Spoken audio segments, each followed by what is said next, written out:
Beijo, Vitinho. Sempre é bom falar de saúde. É claro que a nossa conexão direta lá com o Complexo Hospitalar Central. Hoje, a convidada especial é a doutora Jerusa Gomes Mendonça. Ela é da área de geriatria. E o ponto que nós queremos hoje tentar esclarecer bastante para a nossa audiência é sobre a questão da polifarmácia no idoso. O que seria isso, né? Primeiramente, doutora, muito boa tarde. Bem-vinda aqui ao Band Cidade. É uma satisfação recebê-la. Boa tarde, Adilson. Boa tarde a todos que estão nos assistindo. É sempre um prazer estar com vocês, passando um pouco do nosso conhecimento, daquilo que pode estar ajudando os nossos idosos no dia a dia, passando um pouco do conhecimento para aqueles que cuidam dos idosos, de como poder dar mais saúde, mais tranquilidade no cuidar desses idosos. Polifarmacia é um termo que a gente usa para idosos que fazem uso de muitos fármacos. Em geral, aqueles que usam mais de 6 fármacos por dia, mais de 6 remédios. E é muito comum, né? À medida que a gente vai envelhecendo, as doenças vão se aparecendo, vão surgindo, e aí a gente vai, para cada doença, a gente acaba tendo uma nossa herança, né, digamos assim, de apelar mais para a medicação do que, às vezes, fazer uso de alguma intervenção de rotina, de hábitos. E aí a gente vai acrescentando medicações. Lógico que tem doenças que elas precisam, sim, de imediatamente de entrar com medicamentos. Isso eu não tiro a dúvida, eu não entro nesse mérito. Mas alguns medicamentos, eles podem promover certos efeitos colaterais, e aí você chega para o médico e fala: doutor, eu estou com esse sintoma, mas esquece às vezes de comentar que está tomando um remédio, e aí o médico passa outra medicação, e aí você passa de tomar um medicamento, você passa 2, e assim vai por diante, e quando você assusta, você está tomando 5, 6, 7 medicações. Isso é polifarmacia. Doutora, isso é basicamente que inevitável, né? Porque ao longo das nossas vidas, é igual o carro, né, meu amigo? Vai ter que dar manutenção. Aí, dependendo do jeito que você usa, aí você vai ter que aguentar as consequências. Agora, o mais importante de tudo isso é inevitável ter. Mas se a gente precisa ter, aí é preciso também saber usar da melhor maneira, para que não possa também ocasionar outros problemas. E aí, por isso que é importante a gente tomar alguns cuidados. Antes de entrar relacionadamente nesses pontos específicos, eu queria saber... É muito comum, principalmente os idosos, darem recomendações. Olha, o meu vizinho tomou tal remédio, né? Enfim, olha, a comadre, o compadre, não sei o quê. E a coisa não é bem por aí, né, doutora? Na verdade, vamos abranger esse grupo, né? Não é só os idosos. A gente vê que os adultos, jovens também, eles têm muito esse hábito, né? Olha, meu vizinho está tomando, meu colega de trabalho tomou isso daqui, e isso é bom. Ou até mesmo você vai no médico, mulher principalmente tem um pouco dessa situação, né? Vai no médico, o médico passou uma medicação às vezes para uma enxaqueca, ou até para uma perda de peso. O que ela te passou? Passou isso? Aí, então eu vou tomar também. Né? Ou uma enxaqueca. Olha, eu tenho um remedinho aqui ótimo para enxaqueca. Então me dá, deixa eu ver se vai ser bom para mim. Né? E no idoso isso piora, porque até remédio de pressão, às vezes,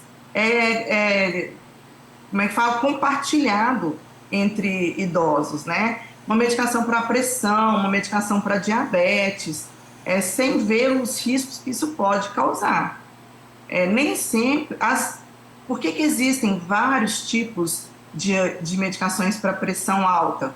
Por que existem vários tipos de medicamentos para diabetes ou para algumas complicações como para doenças pulmonares? É porque à medida que foram surgindo medicações e que foram vistos os efeitos colaterais para cada tipo de perfil de idoso ou de paciente, isso foi visto como algo assim: bom, para esse tipo de paciente que tem pressão alta e tem diabetes, essa medicação não é boa, mas para aquele que só tem pressão alta, essa medicação é boa. Bom, esse remédio aqui ele é bom para pressão alta, mas ele não é bom para quem tem insuficiência renal.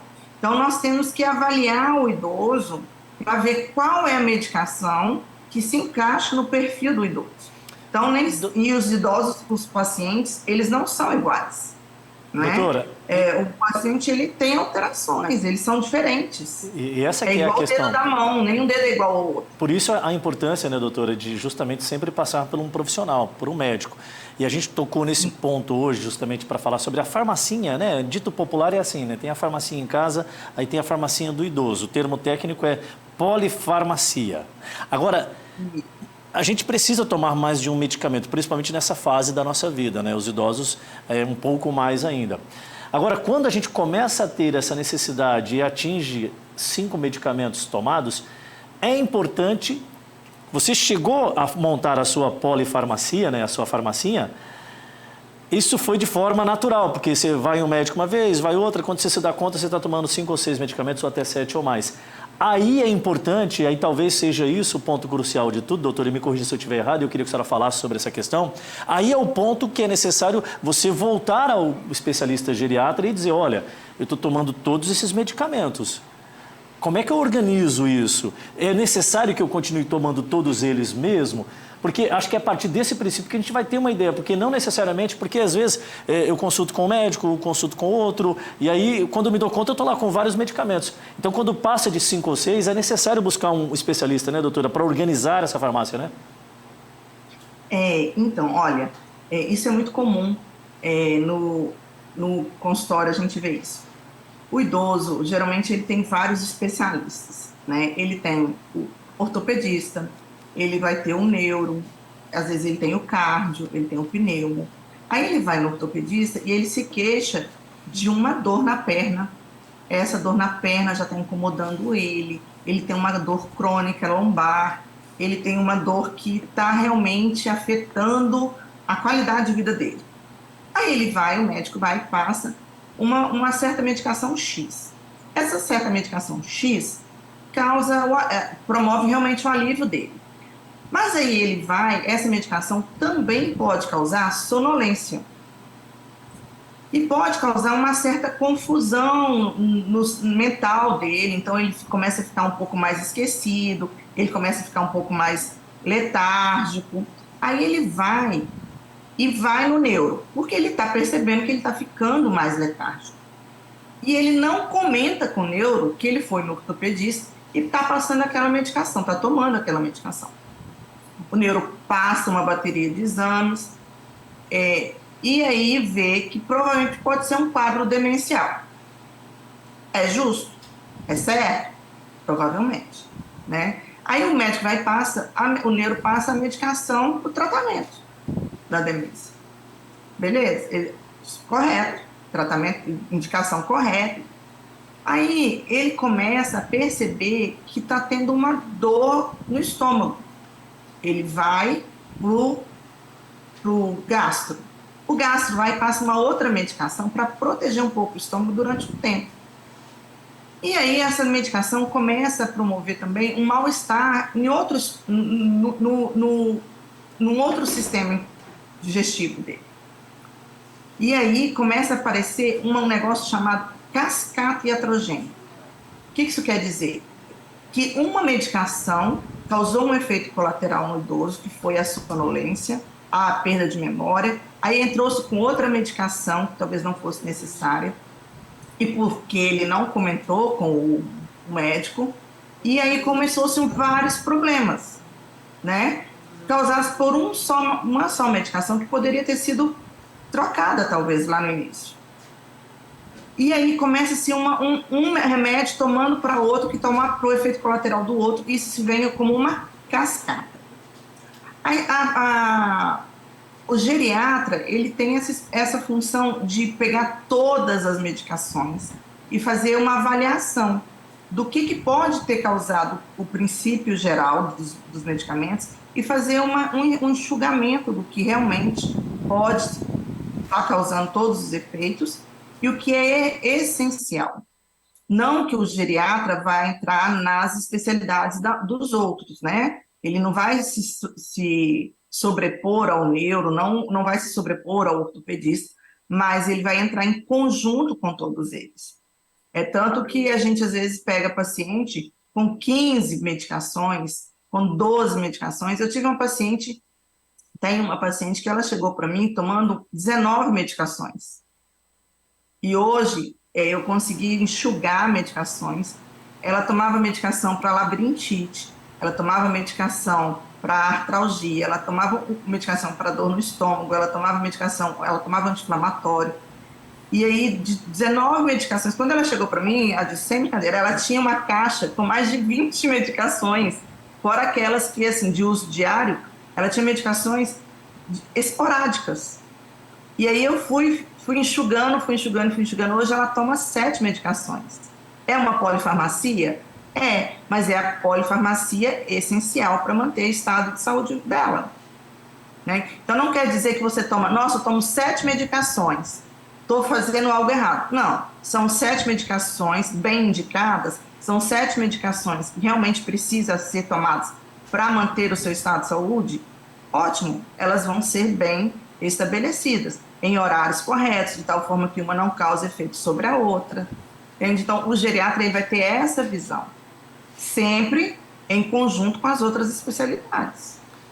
E com tudo isso, né, doutor, é bom sempre reforçar que já existe, desde os anos 90, uma preocupação muito grande com relação a medicamentos que têm que ser evitados de serem passados para determinadas faixas etárias. Eu estava observando aqui que, por exemplo, existe a supervisão da, acho que é Sociedade Americana de Geriatras, e que deve ser uma tendência de seguir-se também no mundo, né, que é a AGS, que desde muito tempo eles têm se preocupado com relação aos medicamentos que devem ser receitados. Mas, por outro lado, o número, mesmo assim, ainda é muito grande de medicamentos para alguns pacientes. E aí a importância hoje de trazer para a discussão essa questão da avaliação de um geriatra sobre a quantidade de medicamentos que você está tomando. Então, isso aqui fica uma dica para você que assiste o programa em todo o estado de Rondônia agora, tem idoso em casa, para avaliar. De repente, você nem percebeu, mas você tem alguém aí do seu lado que está precisando de um auxílio e que você pode melhorar a qualidade de vida dele simplesmente buscando um profissional que possa trazer orientações e até eliminar determinados medicamentos que está tomando, porque um pode compensar o outro. Então, essa é a dica especial do programa de hoje que a doutora Jerusa Gomes Mendonça trouxe para nós aqui. Eu queria agradecer pela participação. Se quiser complementar com algo mais, fique à vontade. É sempre um prazer tê-la. Olha, é um prazer nosso compartilhar nosso conhecimento com vocês. Nós estamos sempre abertos a transmitir aquilo que a gente sabe, vive no dia a dia. Estamos lá no Hospital Central, na Clínica Ortocenter, sempre à disposição de toda a sociedade. Se precisar de mim para esclarecer mais alguma coisa, a gente está à disposição. É sempre um prazer estar com vocês aqui nesse horário, viu? E precisando, qualquer coisa é só chamar, entrar em contato com a gente. Ótimo, muito legal. Obrigado mesmo pela participação. Sempre é bom falar de saúde aqui no nosso Band Cidade, uma parceria especial com o Complexo Hospitalar Central, Hospital das Nossas Vidas.